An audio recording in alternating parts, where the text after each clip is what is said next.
Hello বন্ধুরা, আজ আমরা জানাবো ভারতের বঙ্গোপসাগরের সঙ্গমস্থলে অবস্থিত একটি বিখ্যাত তীর্থস্থান গঙ্গাসাগরের ইতিহাস এবং কবে কিভাবে গঙ্গাসাগরে পুণ্যস্নান শুরু হয়েছিল। হিন্দু পুরাণে গঙ্গাসাগরের অপরিসীম তাৎপর্য রয়েছে। এছাড়াও প্রতি বছর লক্ষ লক্ষ ভক্তকে আকর্ষণ করে এই জায়গা। তো আর দেরি না করে চলুন শুরু করা যাক। তার আগে আমাদের চ্যানেলে আপনাকে স্বাগত।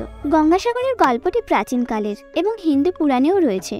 সূর্যবংশীয় রাজবংশের বংশধর রাজা ভগীরথ ঋষি কপিলার অভিশাপ থেকে তার পূর্বপুরুষদের মুক্ত করার জন্য একটি মিশনে যাত্রা করেছিলেন। পবিত্র গঙ্গা নদীকে স্বর্গ থেকে পৃথিবীতে নামানোর জন্য তিনি কয়েক বছর ধরে কঠোর তপস্যা করেছিলেন। তার ভক্তিতে খুশি হয়ে ভগবান ব্রহ্মা গঙ্গাকে পৃথিবীতে আনার বর দিয়েছিলেন তাকে। ভগীরথ জানতেন যে এটি খুব সহজ কাজ নয়, তাই তিনি তাকে সাহায্য করার জন্য ভগবান শিবের কাছে প্রার্থনা করেছিলেন।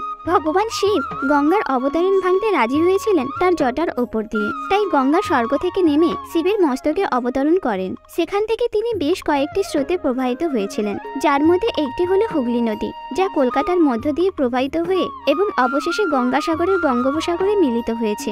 অনেকে বলে যে ভগীরথের পূর্বপুরুষরা অবশেষে তাদের অভিশাপ থেকে মুক্তি পেয়েছিলেন এবং গঙ্গার পবিত্র জলে ডুব দিয়ে মোক্ষ লাভ করেছিলেন। এইভাবে নিজেকে পাপ মুক্ত করতে এবং আশীর্বাদ অর্জনের জন্য গঙ্গায় ডুব দেওয়ার প্রথা শুরু হয়েছিল।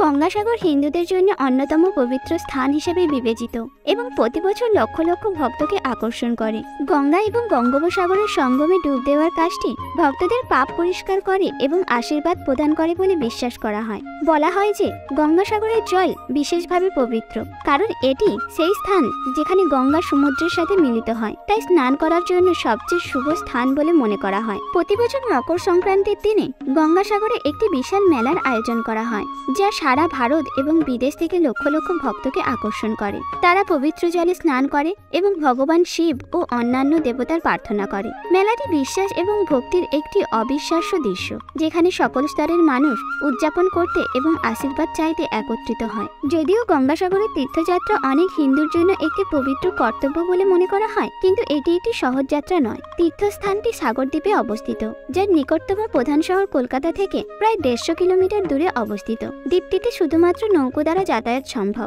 এছাড়া ভ্রমণও বেশ কঠিন, বিশেষ করে বর্ষাকালে। সেখানে পৌঁছতে ভক্তদের দীর্ঘঘণ্টা অপেক্ষা, ভিড়, নৌকো এবং দুর্বল অবকাঠামো সহ্য করতে হয়। এসব চ্যালেঞ্জ সত্ত্বেও তীর্থযাত্রীদের ভক্তি ও বিশ্বাস অটুট রয়েছে।